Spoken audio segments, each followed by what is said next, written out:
Ring-a-ding-ding, class is in session. I am Mike Diamond. This is Miss Matinga, and we have a special guest today. Say hello to Andrew Martin. Hey, folks! And today's special topic, musical theater. So let's talk about a seminal period in musical theater history, the 70s. Some great shows came out of the 70s. A Chorus Line, Dreamgirls. Cabaret. Well, Dreamgirls was actually the 80s, and Cabaret was actually the 60s.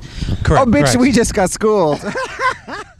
Let's talk about some legendary Broadway performers. Of course, Ethel Merman comes to mind. The Merm. Why Ethel Merman? She became a star when she was 20. She was 20 years old. She got up on stage and she sang a song called Sam and Delilah. Delilah was a floozy. She didn't give a damn. It was a wonderful song. Give it your best, Merman. Do it.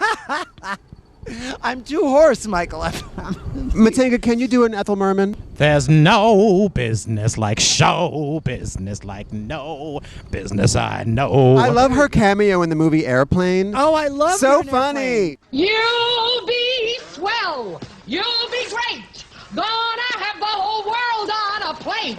Starting here, starting now. Honey, everything's coming up right.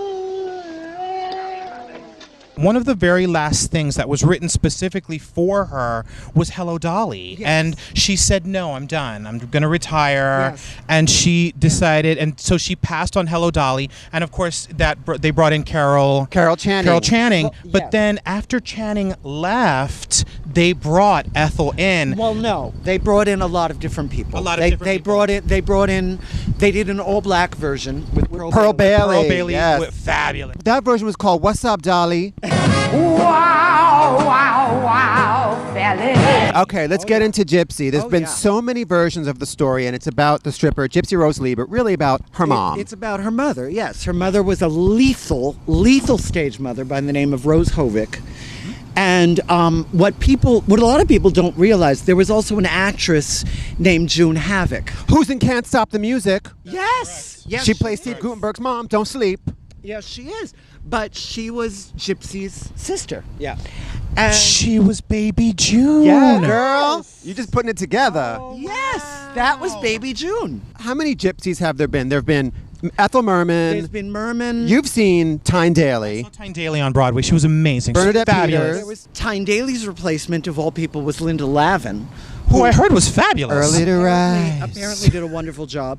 Then there was Patti LuPone. Patti LuPone. Patti LuPone. And my pal Betty Buckley played her at the Paper Mill Playhouse in New Jersey. Betty Buckley would be amazing. Your pal Betty. Get her on the phone right now. Text her. Tell her we're talking about her. Known for playing the seminal character in Cats. On 8 is Enough. I mean Cats. Who's Grisabella, but also was fabulous as the mom in the short-lived stage production of Carrie. She was wonderful in She was Carrie. wonderful. Miss Betty Buckley, such a delicate, gorgeous, gorgeous voice on her. But I don't know why, but that little exchange just now made me think of Christine Ebersol in Grey Gardens. Oh my God! Talk about a tour de force. Staunch. Absolutely. She's staunch. She's quite staunch. She is absolutely staunch. Staunch women, we just don't weaken. A little known fact to the fascist pact who comes here for antiquing. Da-da-da-da-da. So Broadway just filled to the brim with divas. And gays. Why the gays and the theater? What's the connection? Well, I think, if you're asking me honestly, I think it's because gays love drama. But And Okay. we love the glitz. I think we glitz, love the glitz. drama. We love the glitz. We love the drama. We love when somebody we know from a sitcom or a soap Or like opera. Susan Lucci and Annie Get Your Gun, which I did see. Oh yeah. Oh, What? Yeah. And she did a great job. I was like Erica Kane in the She Old did West. a great job. She did but they all did. Crystal Bernard did a wonderful job. Right. And Reba McEntire. Reba McEntire was fierce. She was fierce in that. Fierce in that. And she had never done Broadway in her life. And to Yeah. watch her do that, you would never know for a second. I just remember thinking, Reba McEntire just did a cartwheel. Did she really? On Steel, yeah. And I was like, she better fucking work. Oh, Reba. I want to mention, like, there are some other shows that are just absolute musts. A lot of them are films, too, that the kids need to get into. Something like a South Pacific with Nellie Forbish. So great. Yes. You mean like that was the show that Tootie and Natalie were auditioning for in The Facts of Life? Yes, they were. I live, honey. When Natalie's like rolling coconuts at Miss Tootie to fuck her up. Don't sleep on Facts of Life. Whoops, they dropped. They're all like gagging, like Tootie's like really turning it out. No, she wasn't. And I like Kim Fields. Also, just want to say about South Pacific, a show. Is that was that Gershwin?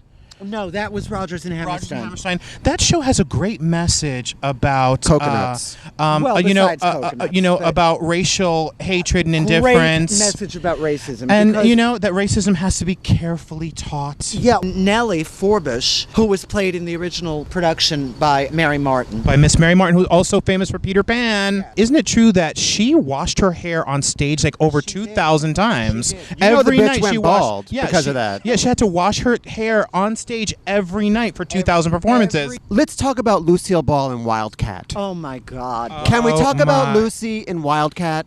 Lucille Ball, God bless her, God rest her soul. God bless her.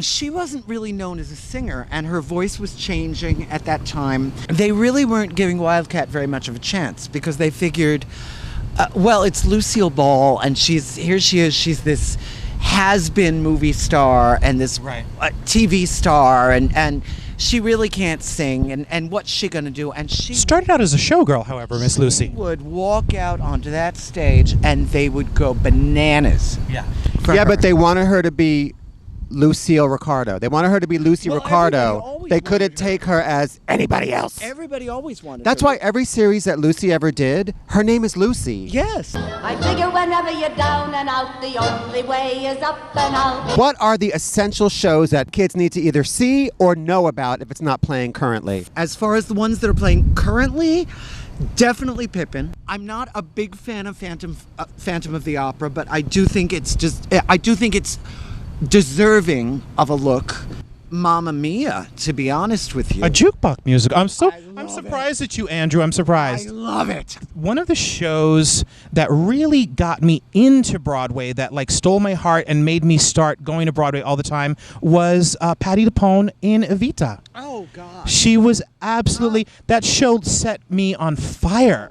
Patti LuPone in Anything Goes. Yo, that bitch turned it out in her little Sailor Moon suit. She was good. Yeah. She was really good. Was looked on as something shocking, but now God knows anything goes. I saw her on the Tonys. I didn't see her actually do it on stage. I saw Leslie Uggams when she replaced her, and Uggams was spectacular. Okay, kids, that's a wrap on our special musical theater episode of Homework. I am Mike Diamond. I'm Andrew Martin from WPAT Radio. And this is Miss Tinga. Hey, folks.